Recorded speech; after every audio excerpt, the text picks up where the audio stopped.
do Eduardo Spor também. E ele é uma maneira de você contar histórias e viver a história. Então, o cara que joga RPG, ele escreve mais fácil, até porque escrever isso é se colocar na mente do personagem, pensar como ele faria aquilo. Então, é isso. E eu comecei fazendo contos para Tormenta, na época que surgiu o cenário, e aos poucos eu me tornei coordenador de play-by-mails, PBMs, né? Lá da lista, que era o pessoal que mescla pela internet. Eu passei um ano mesclando com um grupo que eu não conhecia, de 5, 6 pessoas, uma história que a gente ia de segunda a sexta e fim de semana era folga, né? Eu vou voltar de segunda a sexta. Eu mandava o que estava acontecendo, eles mandavam cada personagem que estava fazendo, eu respondia em cima do que estava acontecendo.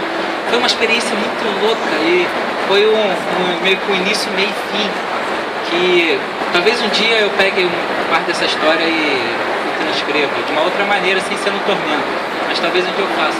Eu teria que resgatar aquelas mensagens de 500 anos atrás. Mas a relação com RPG, ela vem disso. O Del Débil, ele indiretamente foi responsável pelo Dragões de Éter, porque na época eu queria estrear. Assim como eu fui atrás do Cura, eu tinha outros planos. Um dos planos era, cara, eu sei tudo sobre Tormenta naquela época, né? Que hoje o cenário já evoluiu, eu já nem sei mais como é que tá. Mas naquela época eu sabia tudo sobre o cenário. Eu mestrei o play-by-mail durante um ano, com início, meio e fim.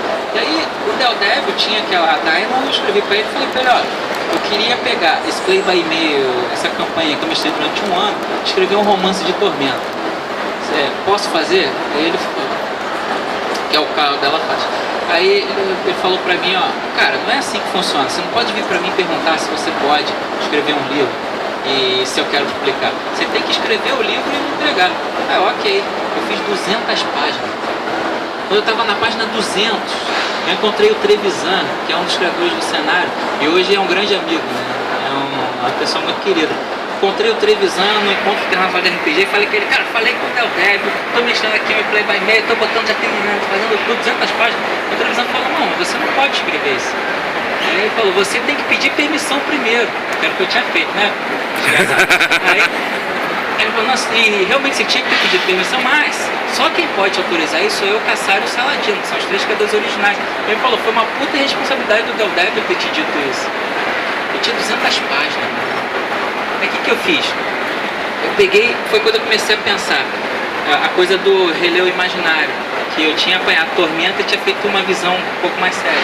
Então eu pensei, cara, eu preciso de uma história que eu não preciso pedir autorização pra ninguém, eu preciso de um cenário. Então, a história da Tormenta começou a morrer, começou a nascer um novo cenário que eu ia aproveitar algumas ideias que tinham ali, mas eu precisava ter um cenário meu. Mas eu gosto muito dessa coisa do imaginário coletivo, da humanidade, e foi assim que Nova Éter começou a tomar forma. E aí você vê como Deus escreve certo por linhas tortas realmente, né? Se eu tivesse sido lançado por Tormenta naquela época, aí Leonel Caldela talvez não existisse hoje, que a gente tem ele na Fantasy, lançando o Código Élfico até, fez um trabalho brilhante da maneira dele, e talvez eu não estivesse aqui hoje, porque o que aconteceu? Morreu a Tormenta, mas nasceu os dragões.